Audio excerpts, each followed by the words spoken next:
L'année 2024 touche à sa fin et comme dernière vidéo de cette année, je me suis dit pourquoi pas faire une petite rétrospective. Cette année est de loin la meilleure pour Inazuma Eleven et en même temps c'était pas trop compliqué vu les années précédentes, mais du coup aujourd'hui on va reprendre chronologiquement chaque moment important de cette année.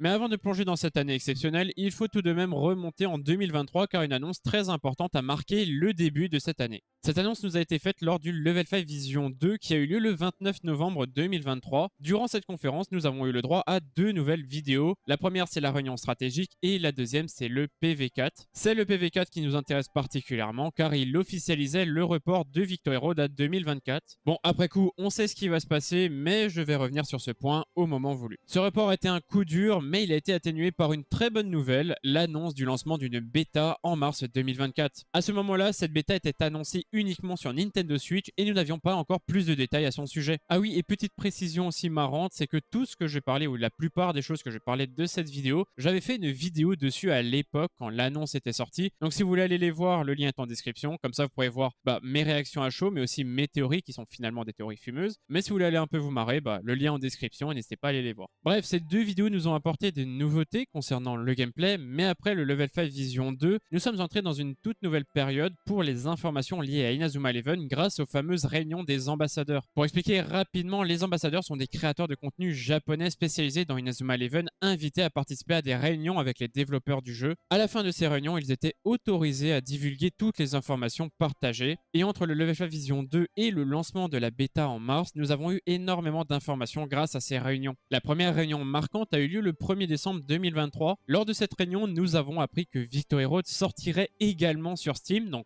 PC, une information qui n'avait pas encore été officialisée ou du moins qui avait été oubliée. Nous avons aussi découvert quelques points supplémentaires sur l'histoire, les personnages et surtout nous avons eu des détails sur le contenu de la bêta. On savait déjà qu'elle inclurait le premier chapitre ainsi qu'un mode PvE et PvP. Des informations inédites ont également été révélées comme une première image de l'arbre de compétences. Maintenant que je la revois, cette image me fait un peu rire quand même, mais vous comprendrez pourquoi un peu plus tard. Mais ce n'est pas tout, une autre annonce a fait beaucoup rêver les fans et c'est un possible remake de la première trilogie. À ce moment-là, ce n'était qu'un projet envisagé par Level 5, rien de concret, mais un détail a particulièrement marqué, et ça c'est ce que j'ai remarqué dans l'article d'Inazuma Eleven Frontier, qui reprenait la vidéo de Pegachan sur ce remake, où on apprend qu'Ino voulait réaliser ce projet après la sortie de Victory Road, et que ce remake devait utiliser le moteur de jeu de Victory Road. Franchement, à ce moment-là, c'était une excellente nouvelle. L'idée de pouvoir se balader et revivre le premier jeu avec le moteur de Victory Road faisait vraiment rêver. Ah, quel rêve, hein!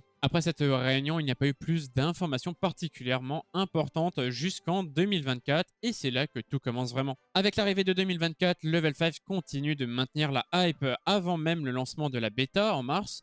On a eu droit à une annonce majeure, une vidéo présentant tous les personnages jouables de cette bêta. Cette vidéo franchement stylée a vraiment réussi à nous plonger dans l'ambiance et à alimenter notre impatience. En parallèle, une nouvelle réunion des ambassadeurs s'est tenue. Cette fois-ci, ils sont entrés dans les moindres détails du contenu de la bêta, passant du solo, du multijoueur à l'histoire. Autant dire qu'on était sur les starting blocks. Ensuite, le mois clé de l'année est enfin arrivé, mars 2024.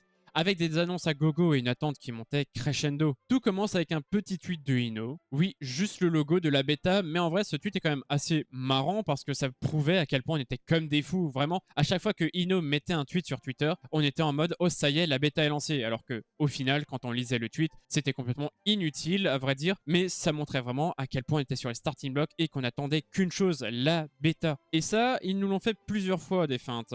Par exemple, le 15 mars, il nous dit que la bêta est terminée et qu'ils attendent juste de caler une date de sortie. Et enfin, le 21 mars, on reçoit la nouvelle tant attendue. La bêta sortira sur Switch le 28 mars, annoncé dans le trailer du PV5. Mais ce n'est pas tout, juste avant le grand lancement, le 25 mars, on apprend que la bêta arrivera aussi sur PC, PS4, PS5, mais sans date précise pour ces plateformes. Et enfin, le 28 mars 2024, la bêta tant attendue est disponible. Bon, elle se limite à une première phase avec le PvE et le PvP sans le mode histoire, mais c'était déjà un gros pas en avant. Cependant, tout ne s'est pas passé comme prévu au début. Si vous avez joué à la bêta vraiment tout au début, vous êtes au courant que le multijoueur était complètement cassé. Et quand je dis cassé, c'est vraiment il était complètement cassé, hein. Énormément de bugs parce que les serveurs avaient vraiment beaucoup de mal. Aussi des mécaniques très douteuses, par exemple pouvoir quitter en plein match lorsqu'on perdait, parce que Si tu quittais en plein match, tu n'avais aucune pénalité, tu ne perdais pas de points de compétition, tu ne prenais pas des avantages autres, genre tu pouvais quitter en plein match comme ça gratuitement. Donc beaucoup l'ont abusé pour monter très vite en ranked. Il y avait aussi d'autres mécaniques qui manquaient dans les matchs, genre le hors-jeu ou des coins en genre. Bon, beaucoup de choses qui faisaient que la bêta avait très mal commencé, mais bon, ça restait une bêta et c'est le but d'une bêta, c'est de pouvoir corriger les bugs. Et pour ça, heureusement, Level 5 a réagi rapidement via Twitter, expliquant qu'il collectait les retours grâce à un site dédié, le Inazuma Post. Mais malheureusement, Nintendo limitant les mises à jour, la grosse mage prévue en mars, incluant les correctifs et le premier chapitre de l'histoire, a été repoussée au 20 mai. Et là, c'est le jackpot. La mise à jour de mai a transformé la bêta, correction de bugs, ajout du premier chapitre et plein d'autres améliorations. Et franchement, à ce stade, la bêta était vraiment exceptionnelle. D'ailleurs, à ce moment-là, j'ai commencé à organiser des tournois retransmis sur Twitch et aussi vous pourrez retrouver les VOD sur YouTube ainsi que ma découverte du tout premier chapitre. Après ça, la bêta a continué tranquillement jusqu'au 7 juin où Level 5 a confirmé son arrivée sur d'autres plateformes avec des ajouts majeurs pour l'histoire. Ils ont également annoncé le tout premier tournoi officiel, le Victory Road Tournament Beta, dont on en parlera juste après. Et le 18 juillet 2024, la bêta débarque enfin sur PS4, PS5 et PC. Et en vrai, il y avait quand même pas mal de nouveautés, le cross-save, le cross-platform, mais surtout le premier chapitre de Victory Road en entier, dont j'en avais fait aussi une vidéo. Autant dire aussi que la version PC était beaucoup plus agréable à jouer, des graphismes beaucoup plus beaux et aussi une meilleure fluidité puisque sur Nintendo Switch on est bloqué à 30 FPS, là où sur PC on peut monter à du 60 voire plus. Mais comme j'avais déjà beaucoup tryhard de la version Switch, j'ai peu joué à la version PC, et même si j'ai quand même une cinquantaine d'heures de jeu, alors que sur Switch j'en avais une centaine d'heures. Bon, je sais que je suis pas parmi les gros joueurs, mais bon, passer déjà plus de 150 heures sur une bêta, c'est déjà pas mal en vrai.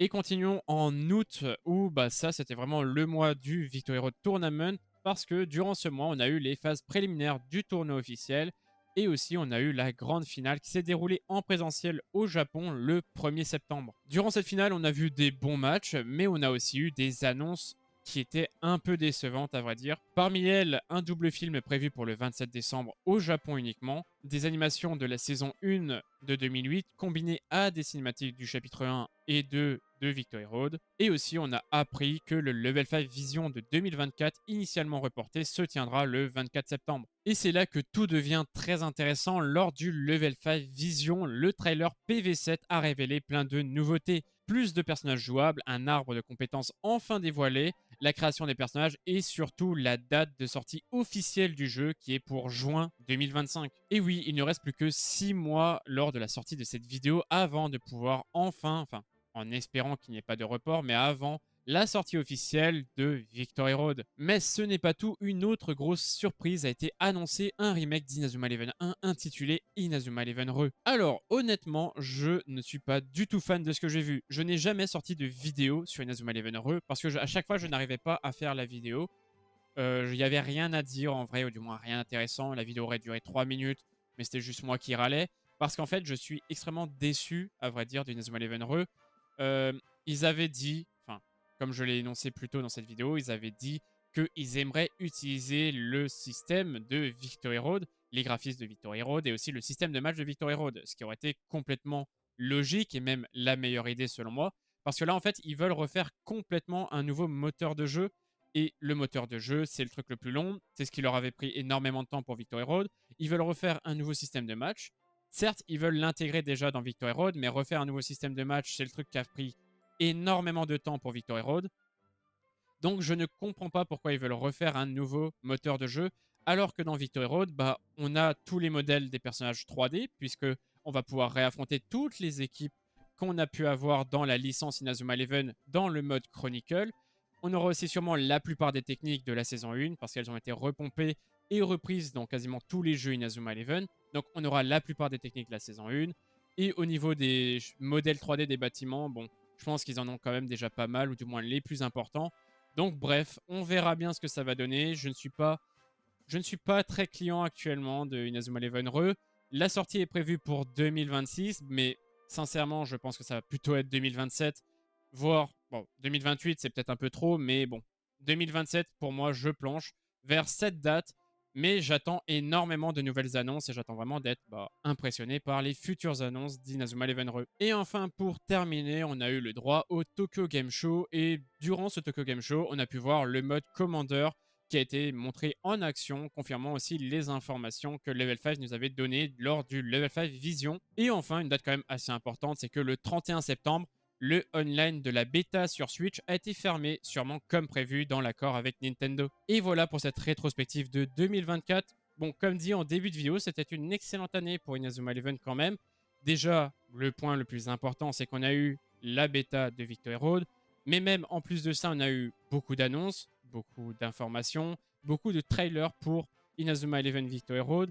Bon, bien sûr, on a eu un très gros point noir qui a été, encore une fois, le report de la sortie officielle du jeu. Mais cette fois-ci, on a une date officielle, là où avant, c'était X 2024. Là, maintenant, on a une date officielle qui est juin 2025. Enfin, c'est plutôt le mois officiel, mais bon, vous avez compris. Mais sinon, n'hésitez pas à mettre en commentaire ce que vous avez pensé de cette année 2024. Comme dit, c'était une excellente année. Et même pour moi, personnellement, voilà, c'était une très bonne année. J'ai atteint les 1000 abonnés sur YouTube. Et ça, je tiens infiniment à vous remercier, vraiment, du soutien que vous apportez. J'ai aussi réussi à être affilié sur Twitch, aussi grâce à vous. Donc encore, merci infiniment. Je continue à m'améliorer, je vais continuer à évoluer pour vraiment vous apporter les meilleures vidéos et le meilleur contenu possible sur Inazuma Eleven jusqu'à Victory Road. Et après Victory Road, on espère faire beaucoup de vidéos, bien sûr. Et on espère enfin être délivré de cette attente qui commence à devenir insupportable. Mais bon, sur ce, je vous souhaite une bonne fin d'année 2024 et on se retrouve en 2025. C'était Shadik. Ciao!